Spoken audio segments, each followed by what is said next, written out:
On. Excellent. Alrighty, welcome along, E3 and whoever else shows up today. Being judgmental, that's something that it's at the heart of so much suffering. So I figured it's about time we did a whole thing on it. And we're going to define it. We're going to have a look at why it happens. Like, what is the psychology behind judgment? What is judgment? What's going on in the brain as it occurs? We're going to have a look at the effects of it. So after it happens, what does that do to you? What does it do to your life? What does it do to your relationships? Maybe we'll even get into what it does to society, but I'm more interested in the relationship between being judgmental and low confidence or poor connections with others. Okay. And I think it's really important to start with, it is impossible to be completely non-judgmental. Okay, there is really nobody who has that level of control over their subconscious brain. Because being judgmental is just the outcome of a process that everybody has where the brain tries to clarify and understand information it's receiving. Brain's doing that all the time. It's simplifying the fucking cacophony of stimulation from reality into simple chunks that you can understand, and it's from that process that judgment comes in. And I want to start with admitting that I'm judgmental, and while I'm going to share how I'm judgmental, I want you guys to have a think about, who do you judge? Or what kind of behavior do you feel that you're judgmental towards, both in yourself and others? And please feel free to share that in the group chat if you're open about it, if you're willing to share. So I made a little list before we got started of who I judge, who I feel judgmental towards. I'll start with the easy ones that make me look noble, and then I'll get into the ones that make me look like more of a bastard. Violent and sexual offenders. I don't mind violence if it's a sport and everybody's agreed on the rules. I'm even okay with violence if both people have sort of signed up for it. What I hate is violence with a victim. And sexual offenders, I can't help but feel that I'm a better person than they are. Okay, so that's my judgment there. Selfishness and revenge. I get it, like if I see someone who gets stuck in the wrong lane in traffic and the other people won't let them in, to be like, haha, fuck you, you're in the wrong lane. That's kind of taking their revenge out on this person. That kind of behavior, I judge that as negative. And selfishness, when someone has a choice of doing something that's good for themselves and everyone, or just for themselves, and they choose just for themselves, I judge that. Noting, of course, that except for sexual offending, I've done all of these things, right? Probably recently. A new one that's come up, thanks to the invention of social media, is contrarians, shit talkers, trolls, but particularly people that disagree for attention. So people, like, I get that with my own work. When somebody disagrees with me, I'll have one or two feelings. If I'm curious, it's probably because they're disagreeing with the intention of discovering the truth. I can feel that intention with the way they write or the way they talk to me. But when they disagree just to disagree, they don't even care whether or not they actually agree, they're just trying to stir something up, that I get like a heat, I get a temperature around that. Shit stirrers, I call it. I judge people who are overly materialistic, especially the capitalism style of materialism, like crush everybody to make money. I judge that. I judge companies that have ethics based on that. Misogynists and other bigots, anybody who classifies a group of people and says they're worse than me. Ironically, that's a judgment. So here I am saying sexual offenders as a group are worse than me, and then I judge people who categorize people as a group and say they're worse than me, right? So there's lots of hypocrisy in my judgments. People that have what I call conservative psychologies, and that isn't political conservative. I mean conservative as an unchanging, not open to new information, not willing to be wrong. Like fundamentalists, religious, people who are anti-science, conspiracy theorists, people who resist against any new information. I judge them and see them as somehow maybe less intelligent than me or something. I have some story about that. So essentially what you'll notice in my list, which probably isn't the full list, but it's there, is the stereotypes. I've created groups of people that I judge. Right? So I'll say somebody is a violent offender, and they just go into this category with all other people who have committed a violent offense, as if there's no difference between them. And the funny thing is I judge people who do that, who put people in a big category without any nuance.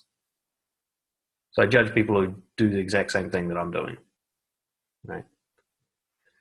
But that's judgment there. There you can see, like, my brain is trying to stereotype, completely neutral process where it tries to put people into groups so it can understand the world better. But then I start to give value to that group, negative or positive. Because judgments can go positive as well. You know, I might say I judge top athletes positively. I think of them as good people. Where, you know, look at Lance Armstrong. They can be sociopaths. But if I have this judgment, top athletes are good, then I put him in the category of all these good people, even though he's a scammy bastard, right? So lots of just grouping and categorizing, and then the attributing value to the group. This group is good or bad, better or worse, so on. Okay. So who do you guys judge? You know, if anything comes up, share it in the group chat there. Feel free to kind of be open about it. We're all judgmental. You're not going to be, anybody says they aren't, is basically saying they don't have the human functioning of stereotyping. So the only person I think who could say accurately that they don't judge is somebody who's brain damaged, and they literally cannot judge. They cannot attribute value to someone's behavior or to a group of people. He says, I think much of what I judge are just projections of my own undesirable behavior. Absolutely. You know, there's an old sort of cliche, which is you hate in others what you see in yourself, something along those lines. And that's really common. Like if someone starts people-pleasing towards me, it really pisses me off, you know, because I'm seeing what it looks like. I'm being reminded of what I used to do or what I sometimes still do, you know, and it's I don't like being reminded of that. Yeah. Absolutely. Christian, I judge bullies and people who consciously take advantage of others or weaker people. That was a common one, actually. If you're the classic nice guy, we get really upset by unfairness, by inequality socially.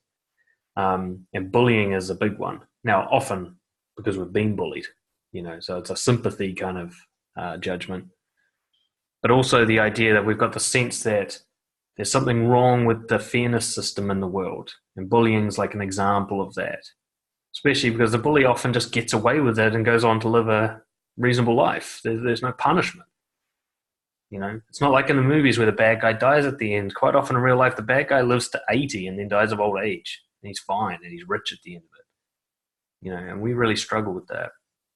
So we see people as kind of winning when they shouldn't be winning, as something wrong, something negative. And they're a bad person for doing it. Yeah. And you have people driving too slowly, driving too fast, anything different to what we want exactly. This is a great example of judgment can basically be this person isn't exactly what I want. He isn't my preference. So if he isn't that perfect middle, he'll go into good or bad. So somebody drives exceptionally well, and you think, oh, that's a better person than other people. And everybody else who almost cannot meet your standards are worse people. Too slow, too fast, it doesn't matter what they do, it's not right. You know, it's like the three bears with the porridge or whatever, Goldilocks shit. Angie, anything to do with animal cruelty sends me crazy. Yep. Similar ones, we get ones that pain being inflicted. You know, And you can probably just intuitively sense the biological drivers of that. Anybody who's overly destructive is a threat to the tribe.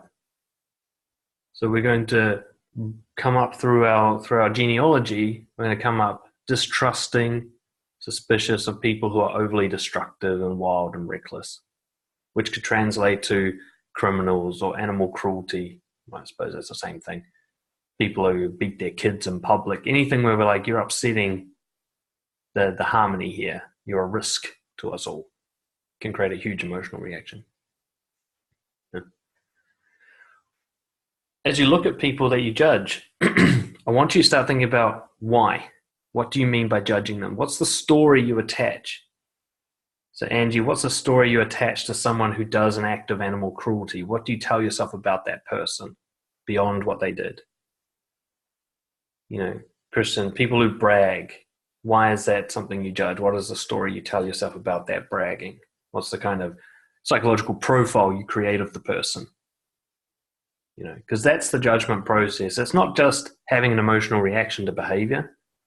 The judgment process is then what you tell yourself to explain the reaction. I feel this way because, you know, the guy cut me off in traffic. That's essentially a neutral piece of behavior. A car moved across a lane. That's all that happened. Then you get the anger reaction. Then you go, he's a selfish dickhead. And that's the judgment bit. Until then, it was just reality. Somebody cut in front of me, I was angry, and then he's a selfish dick. That's the extra bit. That's judgment. You're putting them into a category you can understand. That's a selfish dick category. Lots of them out there. We hate them all. You know? It helps us understand the world.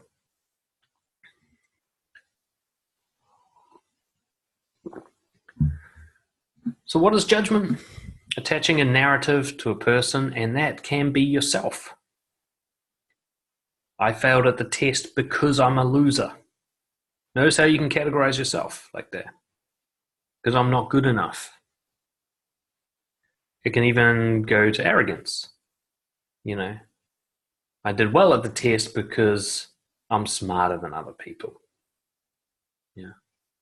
There's no evidence that your intelligence is actually greater than the people in the room. The test could have been biased in your favor. The judgment is that made-up story, but with no evidence. Yeah.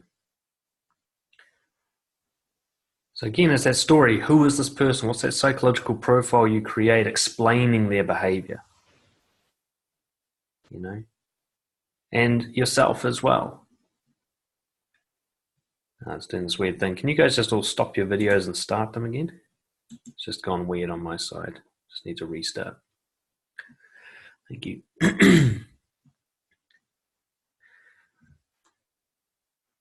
So there's different versions of this narrative. Who they are, their past, you know, assumptions about their story, their personality, their culture, their upbringing.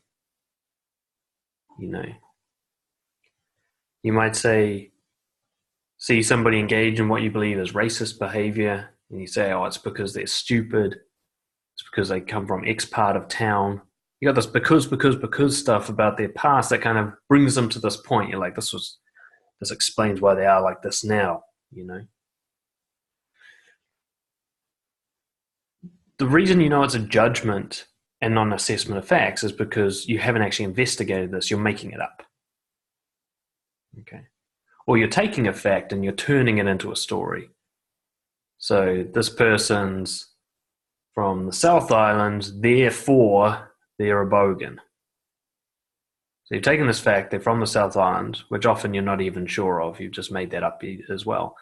And then you've added this like psychological profile to that, not allowing them to be an exception to the rule or anything like that.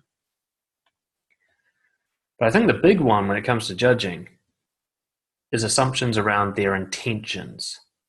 The story you tell yourself about why they did it. And this is where the anger comes through. I remember I had a client, he was really struggling with this guy at his work who, I don't know, sort of interfered with his attempts to work or something like that. And he said, he just does it because he's trying to be a dick. I said, stop for a second. Who's trying to be a dick? What's the likelihood that that's the reason? Like somebody wakes up and goes like, right, how can I be a dick today? Who does that, really? Because I know top criminals that don't do that. They're not trying to be a dick. They're trying to do something else. They just end up being a dick. And it was amazing. It was that story that pissed him off so much about the guy. I was like, this guy's actually trying to hurt my life. He's trying to harm me. He later found when he had a discussion with the guy was actually trying to help. He just wasn't doing it very well.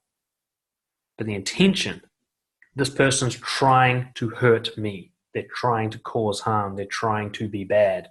So often the story we tell ourselves without any evidence. We just work backwards from the behavior we didn't like and say they must have been trying to do something I dislike, therefore they're attacking me personally. This is a personal insult. Angie's latest example, like targeting someone or a species that's submissive, that won't fight back. You can hear the backstory in that. This person's trying to hurt someone weaker than them. And it seems obvious when you look at behavior, like that's clearly what they're doing, case closed. And yet you've done no investigation into it. It just popped into your head. Story. When I see someone say who's anti-vaccines, that's one of my sort of trigger ones. I was like, they're trying to destroy science. Is that really what they're trying to do? Do they wake up going, how can I kill science today? Probably not. They probably think they're doing something good, noble, wonderful. But I don't go and find out, do I? I don't ring up my anti-vaccine friend and go, what are you doing? With genuine curiosity. I hang on to my judgment instead. It's me versus them, Once we've done this, we then make a value assessment. Based on what they did and all the assumptions I made about them, are they good or bad? Are they better than me, worse than me? Better than others, worse than others? And am I good or bad? Now, quite often, in ranking someone good or better, we automatically judge ourselves as worse or bad. So every time you look up to someone, you're doing so from a downward position. You wonder where the not good enough story is, and you're like envying people all the time and jealous of them. Like, why do I feel so not good enough? It's because you're constantly grabbing people, putting them above you, which means you're down.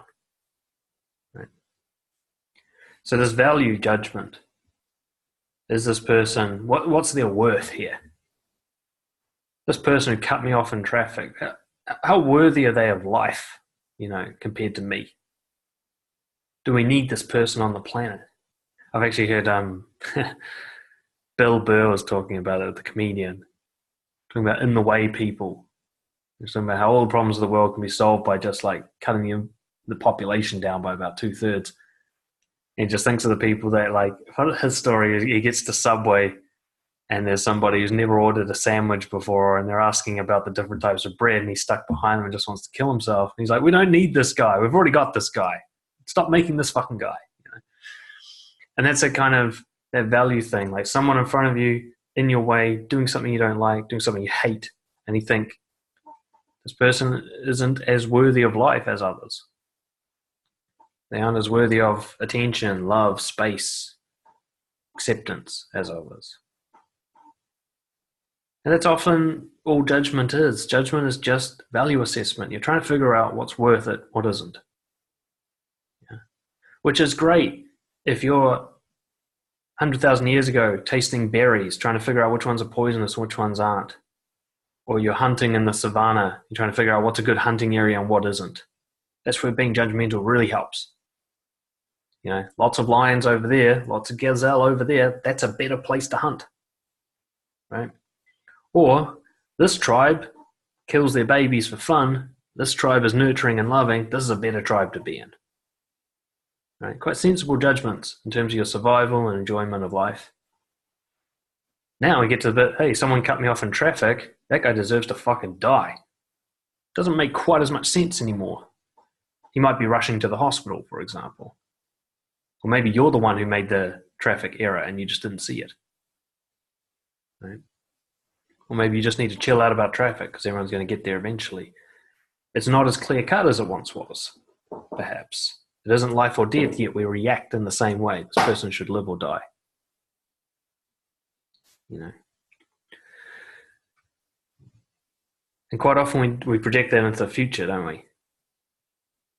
We go, okay, if this person's going to be like this, let's extrapolate that as they go on to wreck the world, or they go on to be this great leader. Whatever it is we judge, we're looking at both the past and the present, the future, and create this whole massive image of them to assess their worth. You know? Like I said, what makes this judgmental? It's not based on verified facts, strong evidence, logical reasoning. It's based on emotions, assumptions, biases, guesses, interpretations, stereotyping, all the way through to bigotry, hardened beliefs. You might see a small piece of behavior, but to take that and develop a whole life story for someone is hugely unscientific. Even like where I started having to face my demons with this is when I worked with child sex offenders whom I judged as being the worst type of person in the world. And then there was this guy who was in jail for sleeping with a 15-year-old girl. He was in his 30s. And he said, if you had met her at the nightclub with her fake ID, you wouldn't have thought twice.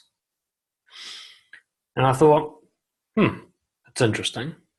Now, he could just be full of shit, manipulative. But I had to open my mind to the idea that, in his world, he wasn't doing anything wrong. Whether he was misguided or deliberate doesn't matter. In his world, he was doing something right. And it started opened my eyes to the idea that, when somebody, say, offends against a child, they may not actually be thinking, how can I harm this person? They might be thinking something else. And if they are thinking something else, how does that change my view of them? Because I was already able to do that with a lot of criminal offenders. I'd work with some guys who stole I know one guy stole 5 cars a day. He was the most prolific thief in West Auckland. He was responsible for basically 80% of all car crime in West Auckland. One guy, incredible guy. And he did it for 2 reasons. One is he was addicted to meth, and this is how he supplied his habit. And the other was because he had the story in his head about basically life's been incredibly unfair and everybody's got an advantage over him. And basically all these people with these cars are rich and they've come by that richness unfairly. He was just kind of fucked up meth head Robin Hood. Stealing from the rich and giving to, rich gangs so he could get meth. It wasn't quite the pure story, but in his head, he was fucking noble. He was doing good deeds. He was Nelson Mandela in his head. I was like, well, if I thought like that, then I would do the same thing. But when I first heard that he was stealing cars, I just thought he was this callous asshole who liked hurting people, who didn't give a shit about other people's feelings. But he did. He cared a lot about the feelings of his friends and his gang members and his drug buddies. But he didn't care about this category he called rich people. He thought of them as evil. And that's why he felt no remorse in stealing their property. Just like I'd feel no remorse in rebelling against a dictatorship and killing their soldiers. I'd be like, well, your soldiers are the devil. You signed up for this. He had that same sort of thing. But until I asked him about it, I wasn't aware of what the actual story in his head was. I thought it was something else. And as time went on, I came to see that everybody's got a story like that for all the shitty things that they do. The guy cuts me off in traffic has a good reason for doing it. It's a good reason by his standards, not mine. But in his head, it's good.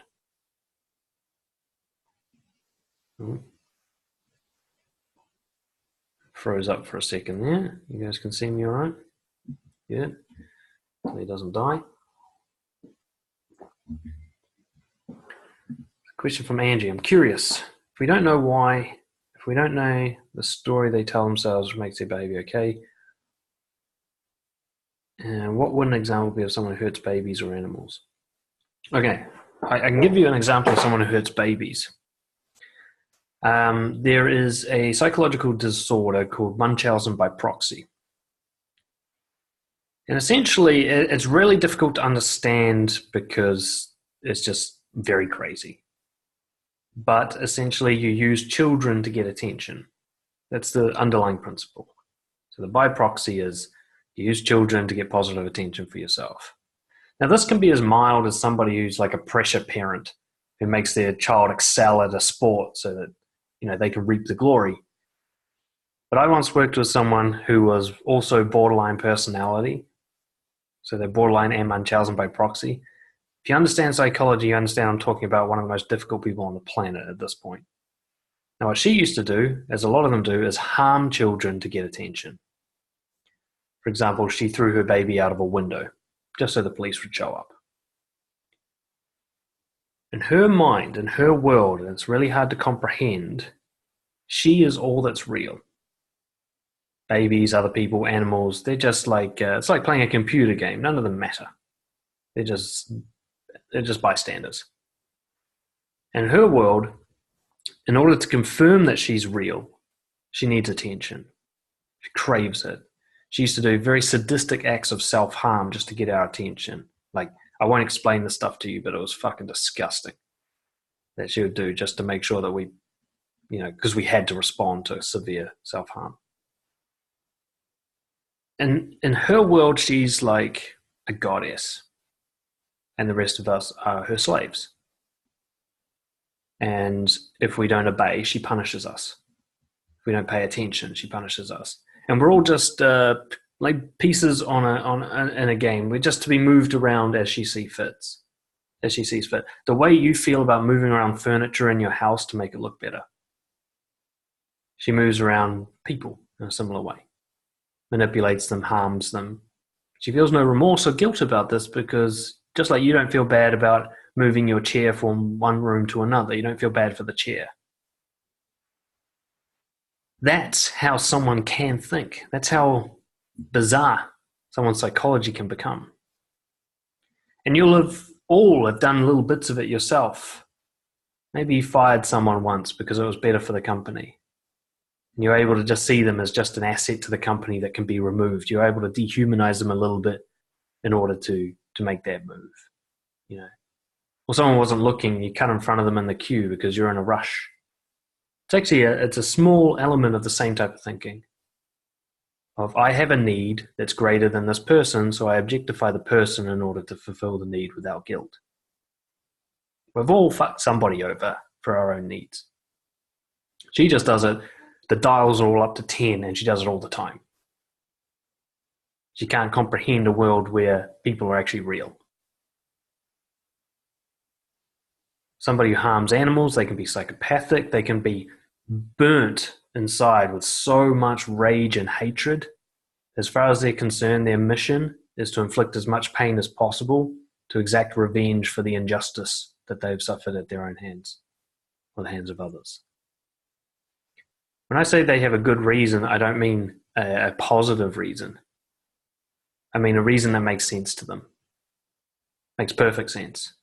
Just like every shitty thing we've ever done made perfect sense to us at the time. Even if just seconds later we regretted it, at the time we did it, we're like, this is the thing to do. We have a story that made sense of it.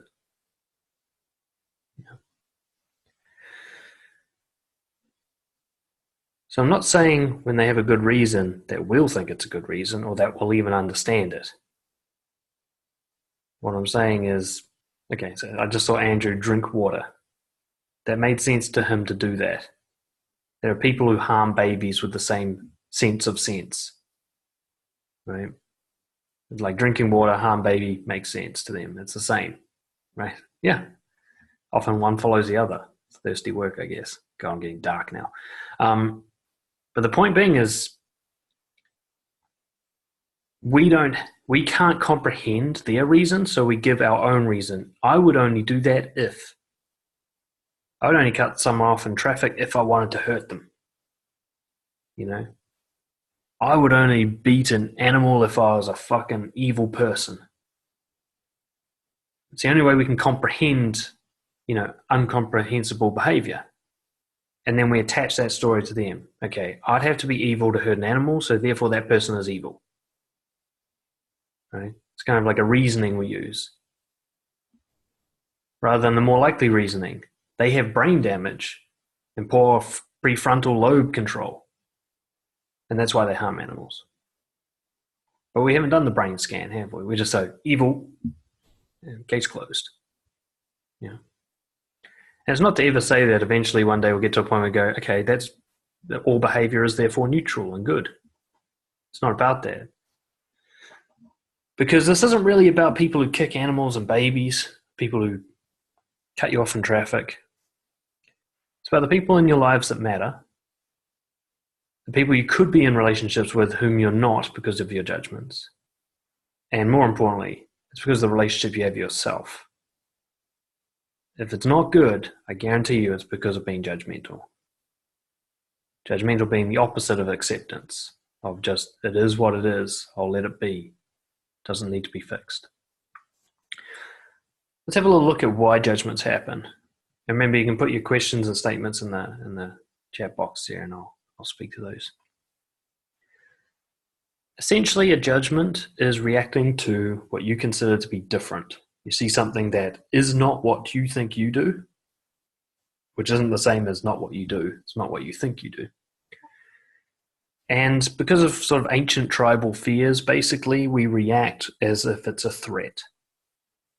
This different is threatening to me. If it's better than me, it's threatening because it will take away resources and things that belong to me. And if it's worse than me, it's threatening me because of harm and damage. So when we judge someone, once we get to better or worse, we're trying to find out, is this person a threat because they're going to have greater access to resources, or are they a threat because they can cause me harm and take my resources by force? So we do comparison measures all the time, aren't we? We're always bouncing people off each other. Who's better than who? Who's nicer than who? Who's a good person? Who's a bad person?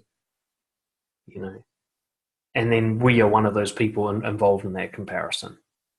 I'm better than them. I'm worse than them. I'm better than the homeless guy. I'm worse than the rich guy. We're doing that all the time. It's kind of like, where do we sit?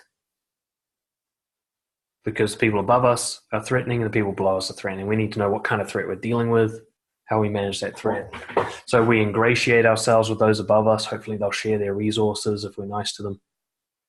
And we avoid, reject, or even fight against people below us. Right? I won't hang out with the homeless guy.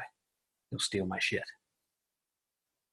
Right? That's what these value judgments kind of, what we're doing. We're trying to figure out who should we be spending our time with, who's not a threat.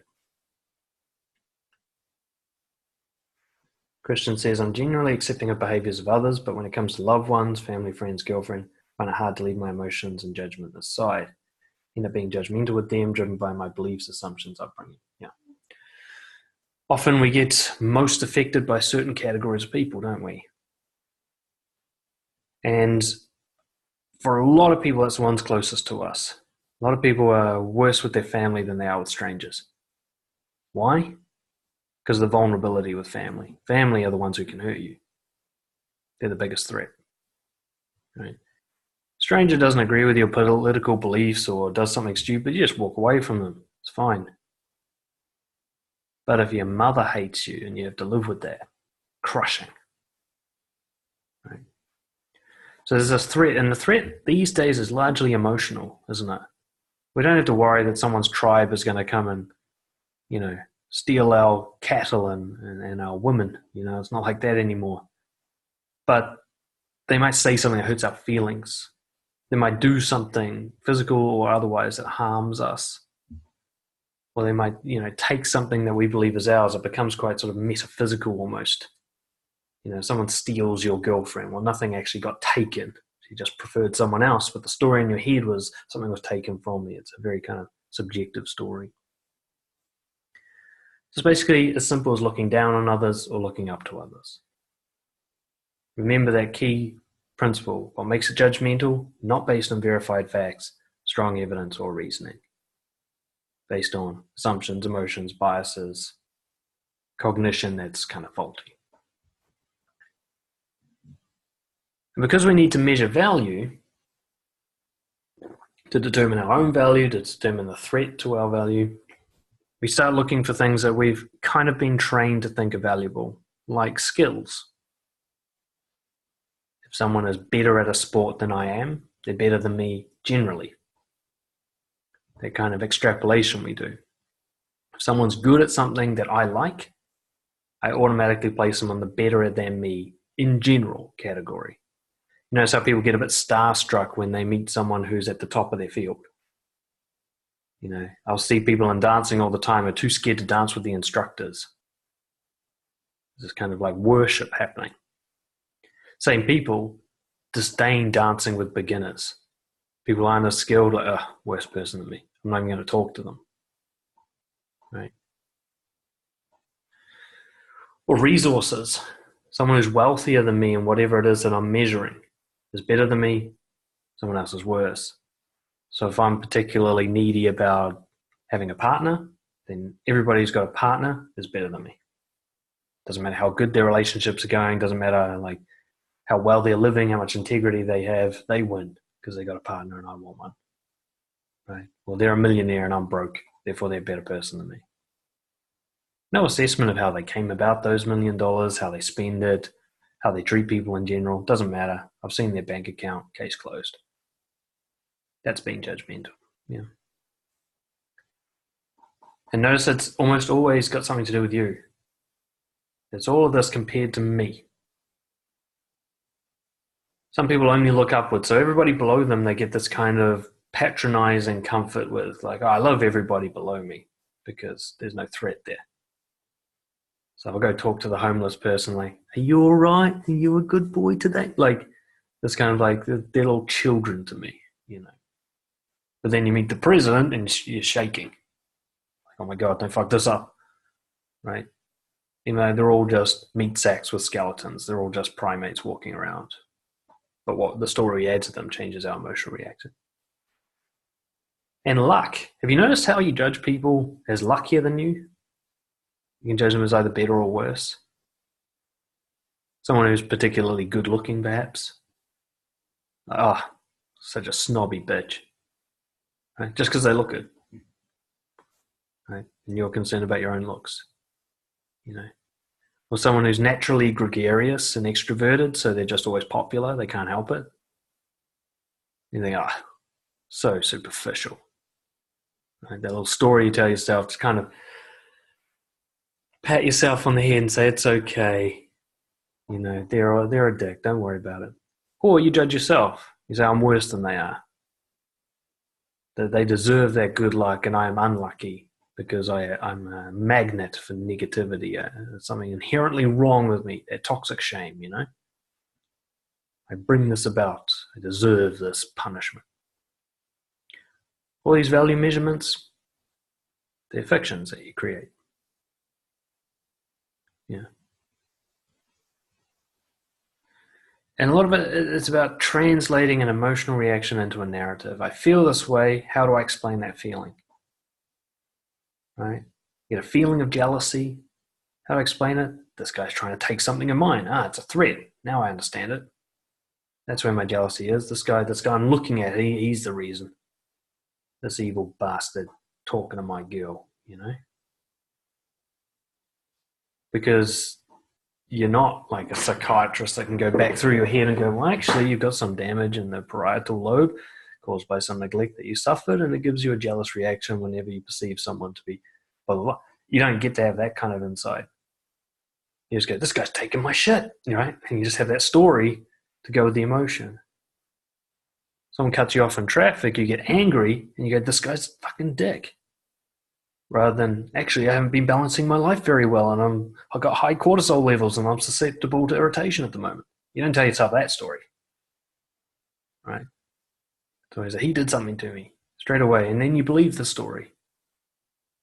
You're like, well, I feel this way, that behavior happened, therefore, case closed, you know. So ultimately, there's kind of being judgmental. It's two types of things. There's being judgmental and being aware that it's being judgmental and kind of correcting it. And then there's that case closed style of being judgmental, where you go, look, I've seen enough. I'm not going to look at this any further. You know. So if you take like a racist style of judgmental, the guy's open to it. He's like, look, I think all black people are criminals, but I've got this one black friend and he's not a criminal, so maybe we can talk about this. The case closed style of racist, all black people are criminals, lock them all up, shoot them, who gives a fuck? I'm done. Right? So we're always going to be judgmental. It's like, which type are we going to be? We're going to be the one that's open to being corrected by evidence or correcting ourselves, or we're going to be the one that just shuts the case.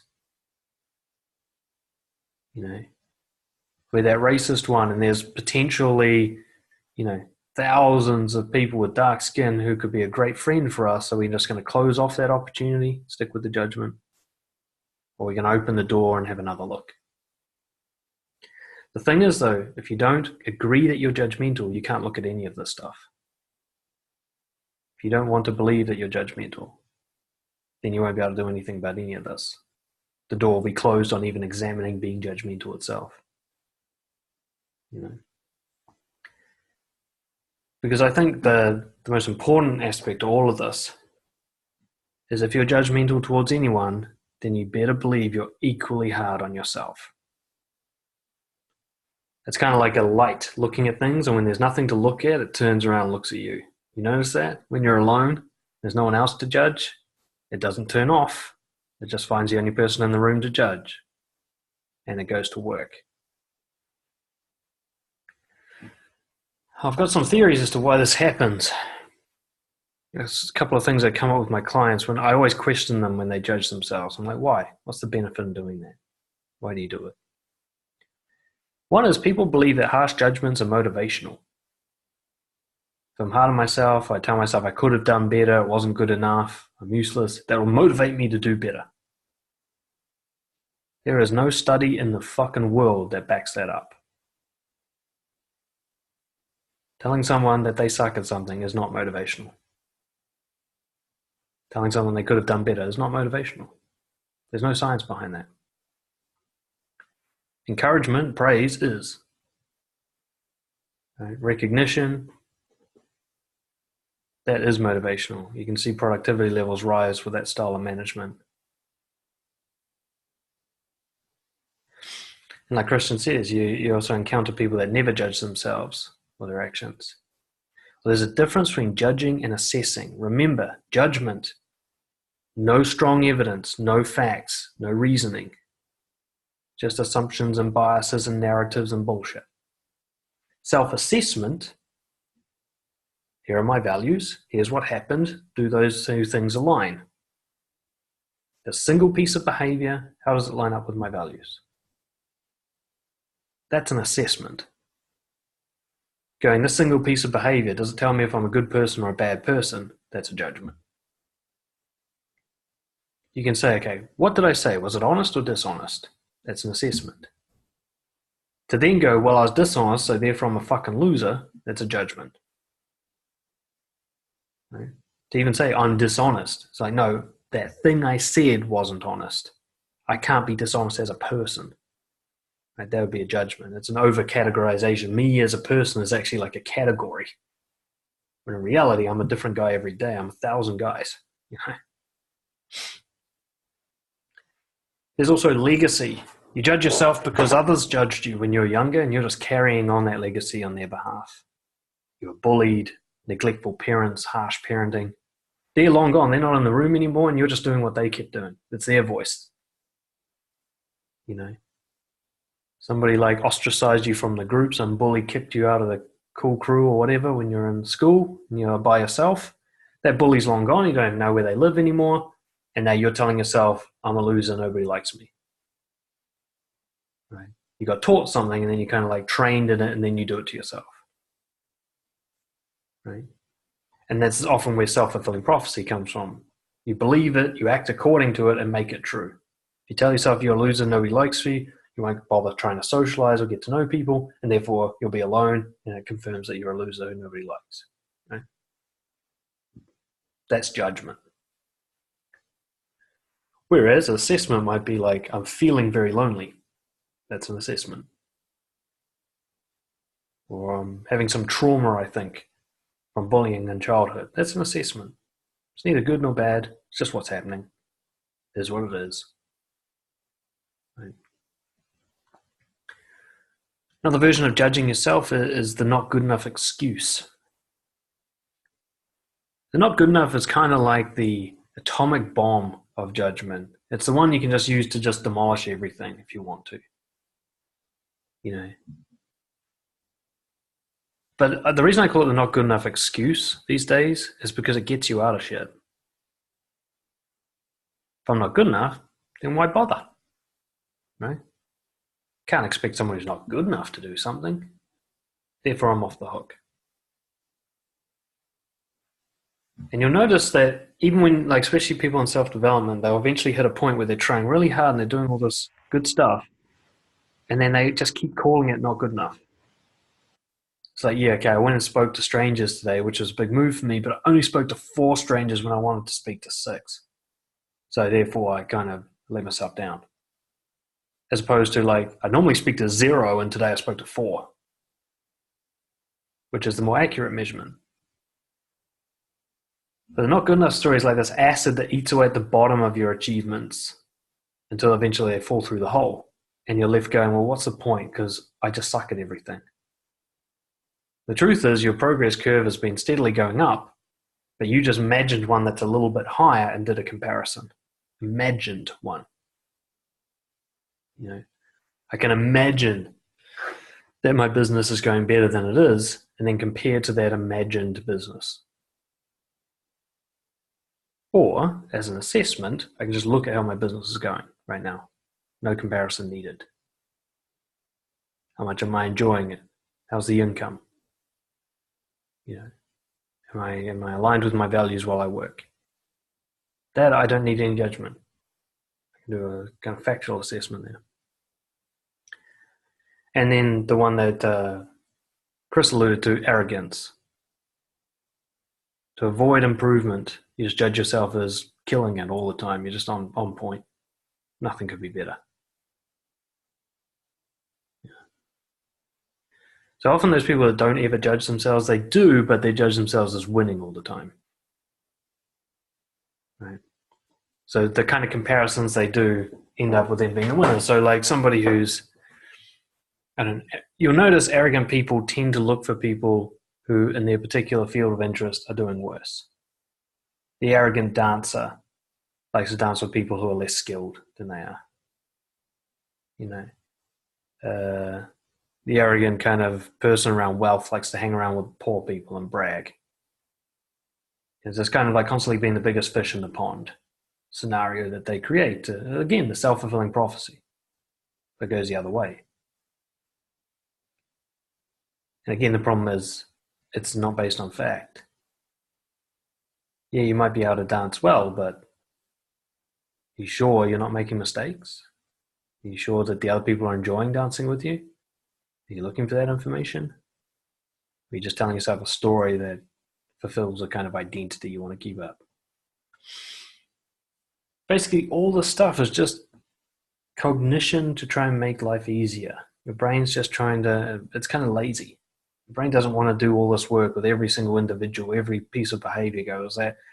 This piece of behavior, this time, what does it mean? Just wants to go, fuck, what category can I put this in so I can get on with my day?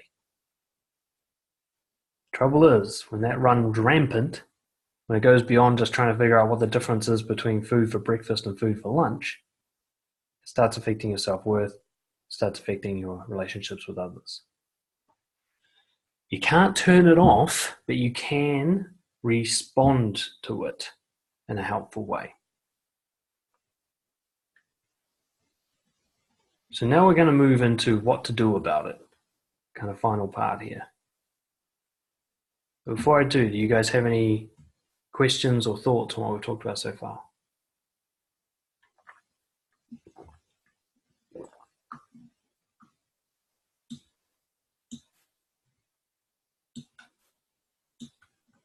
You're good.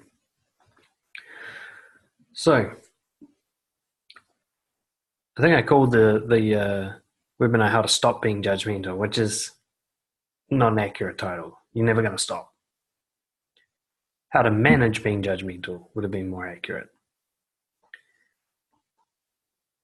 I'm going to release a podcast next week on free will, which I'd recommend as like supplementary to this. A lot of judgment comes around the belief in free will. I believe I choose to do what I do consciously, and that I could choose anything, so that I can be judged morally on my choices. And I believe other people do the same. That's the belief in free will. Scientifically speaking, free will is ludicrous. The idea that a decision you make is not affected by your genetics, your upbringing, your environment, fate, everything that's ever touched you is ludicrous. Your brain is formed. The decision-making pathways in your brain are formed by your experiences and your influences and your genetics. So when you come to making a decision, it's through those pathways. Yeah. Now, I'm not going to go into that. But one thing you can go into is if I was to swap places with, say, with you, Christian, atom for atom, you and I swapped.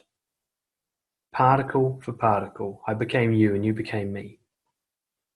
I promise you, you would then go on to make decisions that I usually make, and I'd go on to make decisions you usually make. Because there is, as soon as you are someone else, you will be them. There's no variation there. So when you go to judge other people, understand if you were them, you'd do the same thing. That's the key thing to keep in mind. Now, you don't understand them as you, but you would if you were them. It would make perfect sense to you. There are people who judge you for your behavior because they don't understand why you do it. There are people who, like, I get literally hate mail for my attempts to help people. Now, I'm pretty sure the people sending me that hate mail don't believe I intend to help people. Right? Not only do they believe that I'm unhelpful, they seem to, like you can tell with the way they write, they seem to believe that I am actually intentionally harmful in some way. I'm trying to do damage. Which, no matter how wrong I am, I've never actually tried to do damage. I don't wake up like, right, I'm going to make a video that makes people want to fucking kill themselves today, and that'll be good. I've never done that. I never would. And they would know that if they were me. And the people I judge, I would know why they do what they do if I was them. Right? So when it comes to judging others, it's a key principle to keep in mind. Someone cuts you off in traffic, pisses you off, fine, it's allowed to piss you off.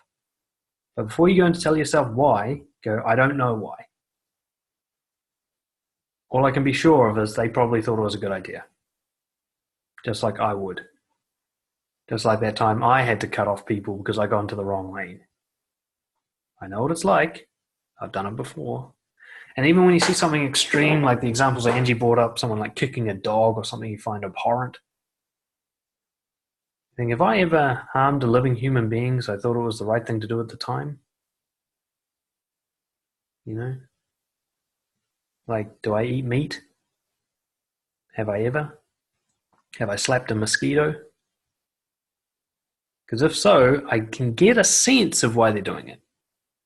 Now, I'd never kick the dog, but I would slap the mosquito, and that's probably similar reasoning that they're going through. Right? They see the dog maybe the way I see a mosquito. And then they can open up ideas like, why do I think a mosquito is okay to hit and not a dog? Am I really such a great, noble person? Since when did mosquitoes become lower value than dogs? We won't go down that particular path today, but it's this idea where you go like, maybe they think they have a great reason for doing this. That's all. They can be wrong by your standards, but they're not wrong by their standards, and that's why they do it. Another thing to keep in mind, we are trained to look for differences. We see different as threatening. Most of us. There are some people who are thrilled by difference, but most neurotic and kind of judgmental types of people see difference as threatening. They like to stay with their group. They find other groups threatening. They find other ways of living threatening. The funny thing is, the media kind of trains us, especially if you look at, say, the differences between men and women. You notice how everything that talks about men and women focuses on the differences? It leads you to believe that men and women are largely different. I mean, scientifically speaking, we're almost identical. We are at least 99% identical. And yet it's the 1% we focus on. Our DNA is indistinguishable. The core building blocks of who we are is exactly the same. We all follow the same personality profiles. Okay, the big 5 personality traits apply to both men and women equally. Okay.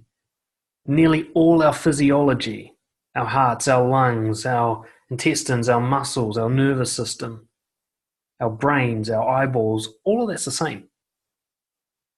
Just some slight differences, the size of the skeleton and the heart, and of course, reproductive organs.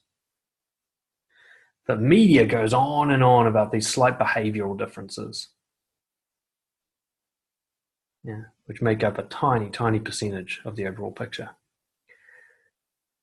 And that's almost the same with everybody.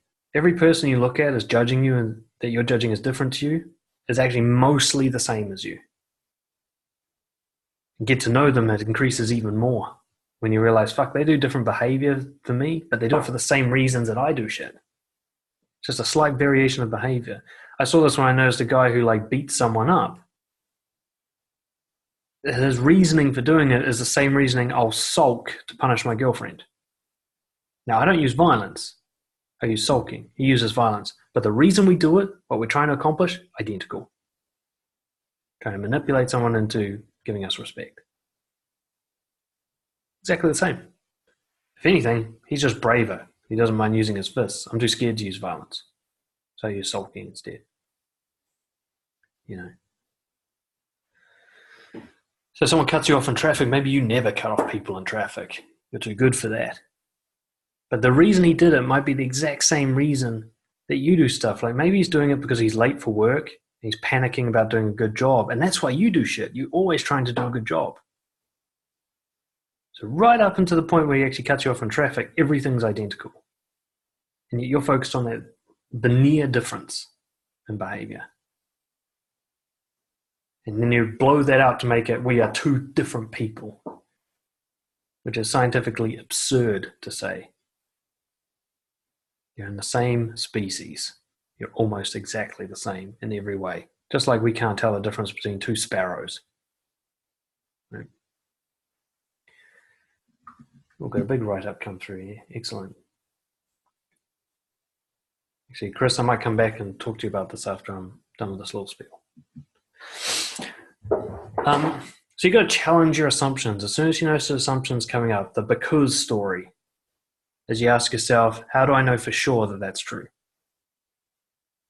That's all. You just ask yourself for evidence.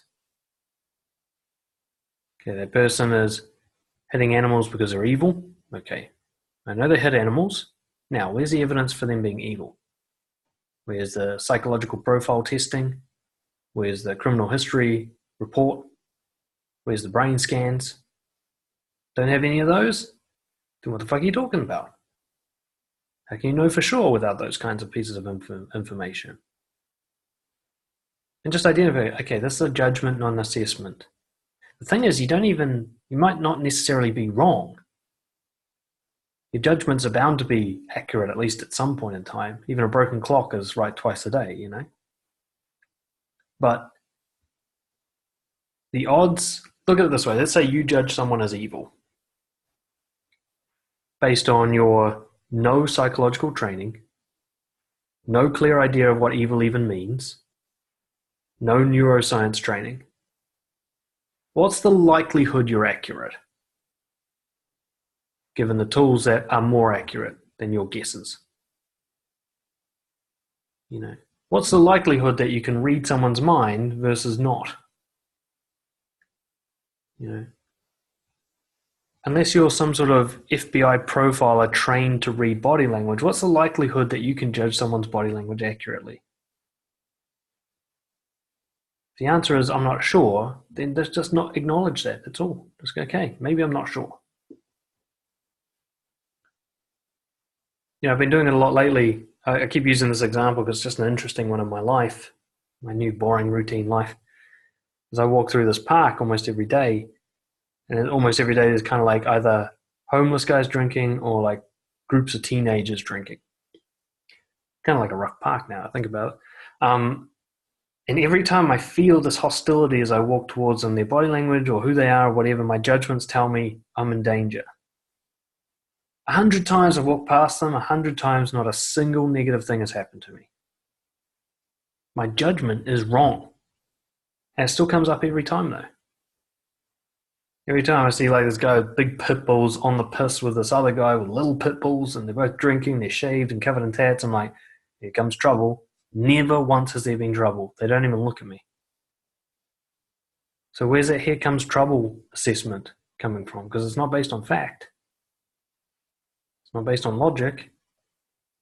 Scientific experiment, this would be debunked, Sorry, 100 times out of 100 it didn't happen. You're full of shit.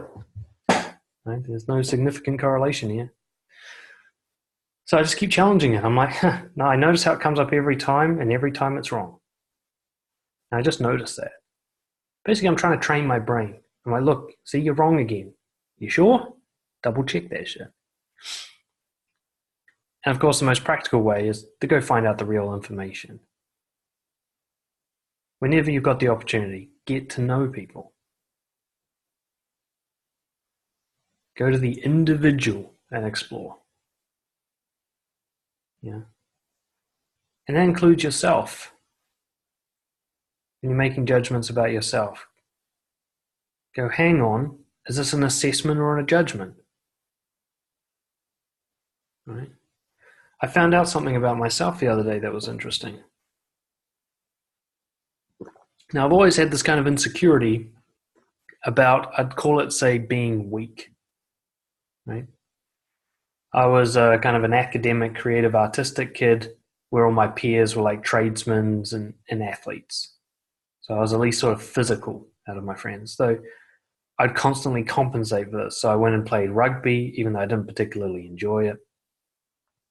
I'd occasionally try and start fights at parties or get thrown into them just to show that I could if I would. I'd go and do hard stuff like fishing or extreme sports. And it created patterns. Like I would injure myself quite often when working out because I thought, come on, just work through the pain. And actually the pain is me getting an injury. And I'd just like disable myself. I did that a lot with dancing. Try to do all these like lifts and fancy techniques and just now my shoulders are fucking mess. I can't even sleep on my side. So I've had that kind of insecurity for a long time of trying to like prove myself to myself that I'm hard. That kind of thing. Tattoos, it's all related, right? Just the other day, I was watching Embarrassing Bodies and there was a kid who wouldn't eat his food and they couldn't figure out why he wouldn't eat food. And they took him to a child psychologist and found out the reason is because he has something called hypersensitivity. Basically, he hears things louder, he sees things brighter, his hands and the nerves are more sensitive, so every touch is more enhanced. And the reason he wouldn't eat is because he didn't like the feel of food. It felt gross to him. So he didn't want to put something that feels yuck into his mouth. It's very hard for a 3-year-old to articulate this, but this is what the psychologist basically figured out. And the treatment was for him to play with food with his hands, and eventually he would be okay with eating it. But I was just watching this, because as they listed off all the things about hypersensitivity, I'm like, yep, holy fuck, this is me. I used to, like, as soon as I get in a crowd and lots of people start talking, it's like I go deaf. I can't hear anybody. Too much noise overstimulates me. I find bright light dazzling. I'm wearing sunglasses all the time. Glare affects me a lot. I used to do landscaping, another attempt to prove that I was hard, I guess. And I'd get concrete dust and it would dry on my hands. And I couldn't touch anything with my hands when they were like that. It made me want to throw up. So I remember just always in the truck, I'm just driving home like this. I couldn't even touch the sides, until I could get some water to wash it off. I'd be like opening doors like this. And I'm really fussy about food. Lots of food that people love, tomatoes, cheese, etc. I can't eat it. Mostly because of texture. I don't like things that are soft, or I don't think like things that are juicy that get on my hands. Like I can't eat oranges because they drip and get sticky. And I just thought I was weird because I'd always, it's one of those, like when you're trying to be shameless, you tell people about stuff and they say, me too. This is one of those things where every time I talked about it, people were like, nope, don't got that one, And I was like, okay, I'm going to shut up about this now. And so I saw this hypersensitivity thing and I think, holy shit, this whole like time where I'm trying to like prove how hard I am is all based on this hypersensitivity. I used to cry a lot when I was a kid when I'd hurt myself. It was because I felt pain stronger than others did. My nerves are more sensitive, so I fell over and skinned my knee. I'd bawl my eyes out. And so as I sort of got the real information, you might say, about why I am the way I am, the judgment went away. Now it's like, okay, I'm going to stop like trying to force myself to touch disgusting stuff to prove that it doesn't bother me. Like, I just don't like touching it. Maybe that's okay. And it's amazing how often somebody will have something like, especially Asperger's, or some sort of so-called mental illness, and as soon as they hear the label and they go, is that what it is? This relief. Like, okay, I get it now. I'm not just some guy who does stupid things. I have a thing that causes a problem. It's kind of depersonalizing of it, So this is why self-awareness and self-exploration is so important. Once you've got a name for the thing, once you realize that this is common, or maybe not common, but at least human, that it's not free will, it's a process that you can't help but follow. I can't free will my hands into not being sensitive. They're just sensitive. I don't like touching dirt. It grosses me out. I'm not going to turn that off by rubbing my hands on fucking concrete or something, right? I'm not sure exactly where I was going with that, but the same thing again, like get to know the real information, do an assessment rather than a judgment. Rather than I'm a loser, ask, why do I do that? What's the rational explanation for that? What do other people who do that call it? What does the latest in neuroscience say about it? And actually look for the real information. Right? How many guys hear about this thing called nice guy syndrome and just go, oh, that's a thing? Fuck, that makes sense now. And then somebody lays out the whole picture of it and you're like, oh, I do all of those things. Holy Jesus, that's fucking explains everything. There's a relief there. You're like, okay, I'm not a dick. I've got this thing that causes decision making to go a certain way, to have a certain flavor to it. It's actually beyond my control. I'm not a victim to it essentially, but it's in me. It's like if I'm missing an arm, I can't grab anything with that hand. It's just not available as an option, right? Nice guy syndrome, being assertive right now up until now, is not available. I can maybe make it available, but first I have to accept that it's not. Just like I'm learning to eat certain foods, I first have to accept that they gross me out, and that's a thing that I was born with. Let's come back to your comments here. Chris, do you mind if I bring you on the line to talk about your one? Is that okay?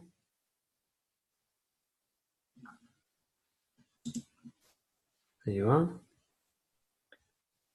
Yeah, so I was talking about that I'm usually not very judgmental with people that are not close to me, but when it's parents, siblings, friends, girlfriends, I tend to be very judgmental because somehow my emotions come out easier.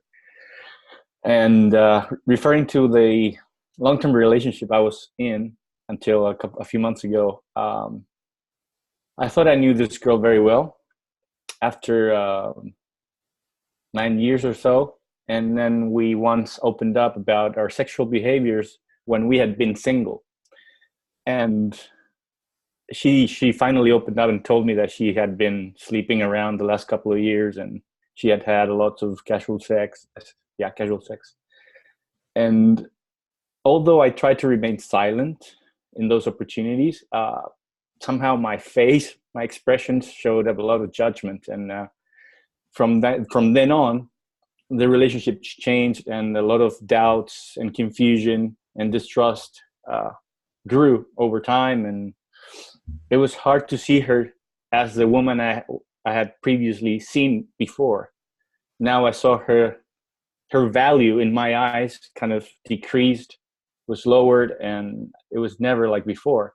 Mm-hmm. So I think there's something in my unconscious there that judged her, and the expectation changed. Like I wanted to marry this person as I had known her in the past, and now her value had decreased, and now it's being too judgmental. Then she, of course, got defensive and started protecting herself. So can you explain what happened there, and what can I do in the future when I'm confronted with a girl that opens up about her past? There's a few things going on there. Starting specifically with this girl is the comparison part of the judgment was real her versus imaginary her. So you imagined that she was something, and the real her didn't match that. And you had to decide, is the real her better or worse than that thing that I've imagined? And you chose worse.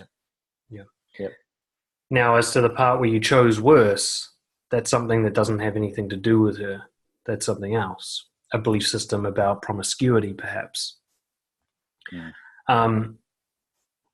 What we can see there is, again, the rigidity of the judgment. The imaginary her, you were locked in on that. So it's either she becomes that or she's out. Not, okay, maybe that needs to move. So we talked before about those two types being judgmental, one that's open to change and one that's closed. We could see on the imaginary version of her, you were closed. Right? And that's okay. Up until now, at least, you didn't have a choice. You were a closed person at that point in time about that issue. So there's no point in judging yourself around this, but we can assess it. So when you're closed, there's no assessment or curiosity. There's no like, why was I wrong and why do I care? And why did she do what she does? How can I understand her reasoning? Sometimes we will ask, why did you do it? But we're not actually curious. We're just saying, please give me something that I can relieve the pain with. Not like, actually, what's the truth? So there's a big difference to saying, why'd you do that? Versus, help me understand what was going on for you.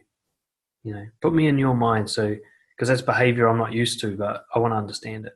Very, very different approach to curiosity. The snowball effect afterwards barely needs to be looked at. Once you're locked in, the consequences play out. And that's all you're seeing there. The battle back and forth. She'll feel judged. She becomes defensive. You take the defensiveness as something else you judge. Back and forth you go. But I'd say in terms of assessment, the original question for you for dealing with this in the future, why does promiscuity bother you? And why do you get stuck on an imagined version of a person rather than adjusting to the real version? Answer those two questions, and maybe this problem goes away. And what you'll notice, and I'm guessing here, making assumptions about you, but so often somebody who judges others for being promiscuous has no problem being promiscuous themselves. So they're happy to sleep around, have one-night stands. Somebody else does it, they're enraged by it. So you have to look at your own reasoning. Maybe there's judgments around the differences of entitlement between men and women. Guys are allowed to do stuff that women aren't allowed to do, perhaps. Or maybe it's you versus the world. I'm allowed to do stuff, but they're not. Or they're allowed to do stuff, but I'm not. And just why? Why would I come? I think it also has to do with, like I look up to my mom, and my mom I was not with my mom when she was in her teenage years, but from what I know, she's a role model, and she's always been faithful and not promiscuous. And I tend unconsciously to compare other women to my mom. And so I would like to marry someone that's similar to mom in that sense.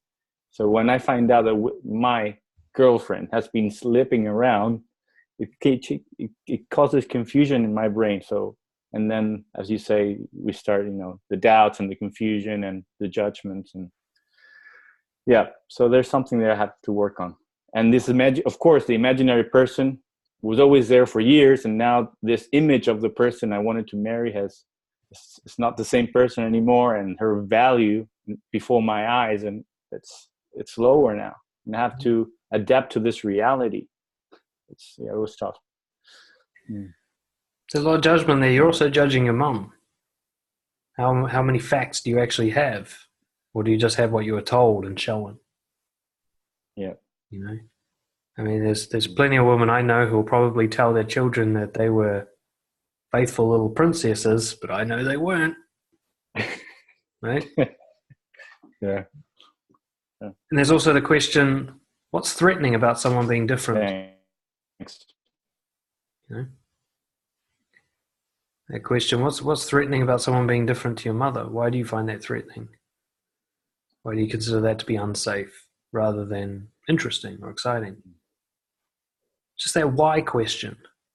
How did I end up here, rather than locking that box and going, well, case closed, no further evidence to be submitted? In this case, my brain kind of interpreted that promiscuity that might continue when we got married. Like, she was really with them, and my brain made me believe that could happen in the future because she was too easy back then. Yeah. So there's that mapping out the future thing that we talked about. Take the current, you take the story about the past, and then you predict the future. Yeah. But promiscuity and disloyalty are separate things. You know? The fact that you put them together is judgment. In fact, as I'd take somebody who's never slept around and suddenly gets into a long-term relationship as being a higher risk of cheating because they're going to get that, oh my God, I missed out thing. Right? Or maybe they won't. Maybe they're happy. Like, got a friend, we always call them one-giners, the person who married the first person they slept with. And because they don't know different, they maybe don't yearn for different. But the same guy, I mean, he just watches porn all the time. He's constantly asking us about our sex lives. He's yearning different because he hasn't kind of gone out and had enough experience to realize, hey, it's all pretty much the same. Yep. But yeah, lots of stuff to explore there. A great learning experience. The key is this was never about her, really. But your judgments. And the question, of course, with any judgments, do they help me? And if the answer is no, it's time for some more assessment. Now, my judgment that eggs for breakfast, not for lunch, it doesn't harm me much unless there's only eggs in the fridge and I'm hungry, in which case I have to break that and have eggs for lunch. But that judgment, I don't need to do much about that. There's no significant damage to my life with that one. But a judgment like, I don't know, I'll never get along with Asian people, like one I used to have. Now that I'm friends with people from all sorts of Asian backgrounds, I realize, fuck, I was missing out. You know? I had a whole range of experiences I wouldn't have had if I'd held on to that belief. That was a harmful one. I gained nothing from it.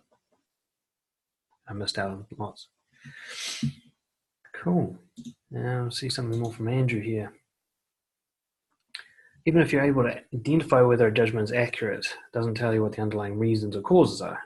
Then there might be a chance to understand the person, even understand why you engage in that behavior yourself, like peeling an onion. Absolutely. One of the things is sometimes you can be right, as in, let's say somebody did something to harm you, and you investigate and they're like, yeah, I wanted to harm you. Okay, I was actually right about that. Why they want to harm you still hasn't been answered. Right? Especially like what I found, the deeper I dig into psychology, it becomes social. I had a great podcast I've just released today on Stoicism and its view of anger. And I was working with Donald Robertson trying to figure out what do the Stoics really feel about anger, because it sounds like they say you should never be angry. And he said, well, no, what they mean is the kind of anger that's based on revenge, the anger designed to harm. That's the anger they're trying to put a cap on. And I look out in the world and I see that's so often the case. Like when someone doesn't let me in traffic, there's some sort of revenge they're playing out there. Somebody else didn't let them in traffic, and now they get to play out that revenge. Or maybe their wife just wasn't nice to them this morning, and now there's somebody else they get to fuck over. And so often, people are following this pattern of like revenge-based kind of retribution. And so somebody might be trying to harm you, but it's because they're raised in a society that promotes revenge. I mean, look at the way we treat criminal offenders. We take vengeance on them. We try to harm them as much as they've caused harm. The whole system's based on it. You know, there's always reward and punishment in the schooling system. This idea that if you do bad, we're going to double down on the bad, make sure you have bad as well. Right?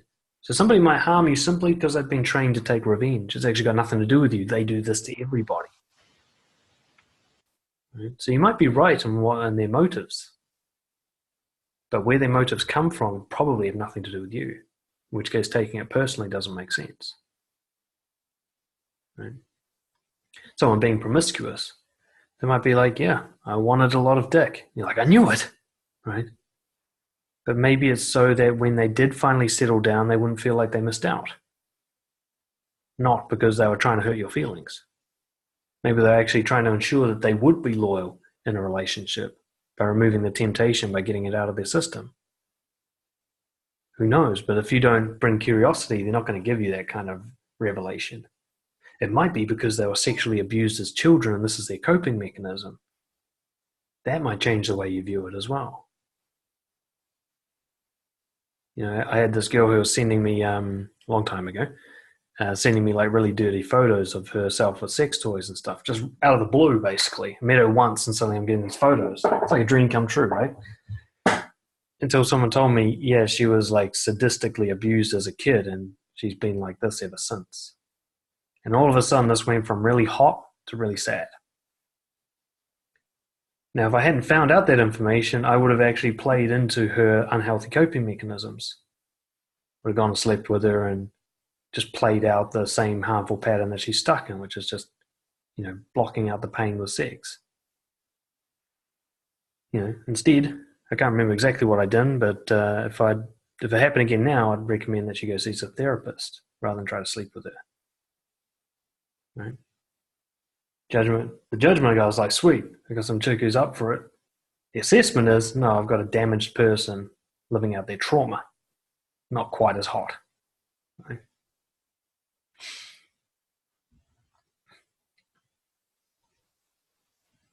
Andrew says, yeah, at least you found out before you got married and had kids. Andrew, in that I hear a judgment of yourself, as if you couldn't have done better. Right?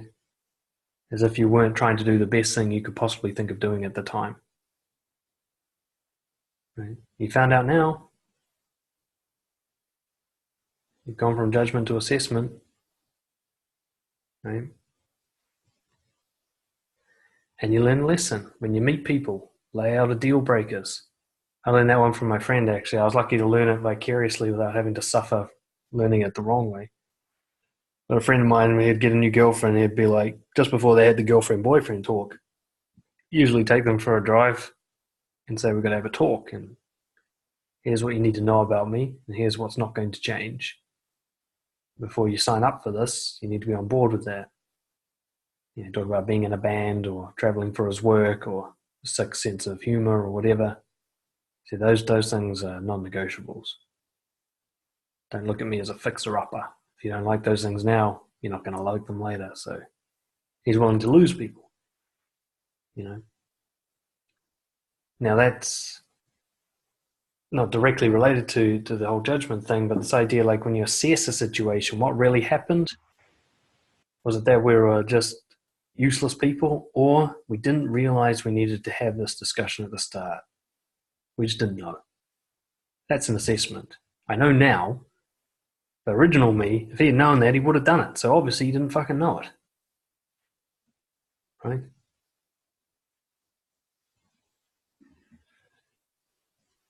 And ultimately, yeah, as sort of Andrew's putting through here, is when you do something that you find painful and you start blaming yourself and judging yourself and calling yourself names, the other way to look at it is, what did I just learn? And that's an assessment, not a judgment. Like learning the need to be honest. all of us have learned very painfully that lesson. But the pain, it's done. We're here with the lesson now, if we want to take it. We can move forward with that. Doesn't really matter how long it took to learn it once you've learned it.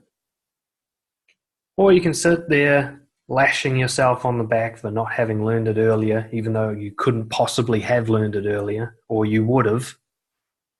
Right? Or you can say, I've learned it now, so what's next? To make an assessment and take action rather than judge. Remember, some judgments are helpful. Don't go pat the dog that you don't know. I'm judging that dog as dangerous. Now, it might not be, but fuck it, I'm not going to miss out on patting the dog. I'm going to be fine without patting that fucking dog, right? But I'm not going to go talk to that person because they look like this other person I know and that person's a dick. That's a judgment. And you might be missing out on a great relationship, right? Or I will never be with a promiscuous woman. What if they all are? Right? Or what if those are the best ones? Which is my experience. Right? A world without jealousy, around sexual jealousy, promiscuous women just become experienced. Since when was experienced better than inexperienced? How worse, I mean. You know? Assessment rather than judgment. When a judgment is limiting your options for a better life, switch to assessment. What are the facts? What don't I know? Which is almost everything. That kind of Socratic questioning. Why do I feel so sure about this? Why do I have such a big emotional reaction to it? Why am I reacting to something as if it's a threat even though there's no physical danger? Why? How much of the story in my head is based on fact and how much of it is storytelling? Creative fiction. You're going to do it for the rest of your life. Your job is to catch the ones that aren't helping.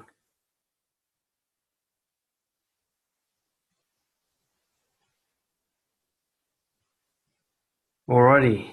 Anything further before we sign off for today, guys? All good? Thank you so much for showing up live. It's so much better with people here than by myself. Call that a judgment, but it is.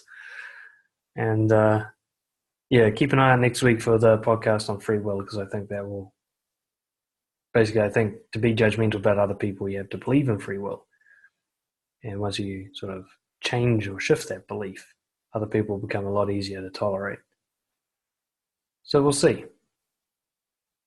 Andrew said you got a question about the podcast. Yep, go ahead. Just unmute you, actually. Yeah. So, yeah, you said that you just released an episode. Is this the just started playing a different podcast in my podcast player. Is that the Brojo Online podcast? Because okay, there must be something wrong with my updates then, because I haven't got anything from 2 months, earlier than 2 months. Okay, I'm doing like one a week, so I think something's not working on your end there. Oh, okay, right. Well, it's not my phone, it's me. There's something I'm doing. Okay, cool, thanks. Some toxic shame there about podcasts. But yeah, no, I'll flick you through the link anyway. Sweet. Okay, cheers. Cheers, guys. See you next time. Thanks, man. Cheers. See ya. Yeah.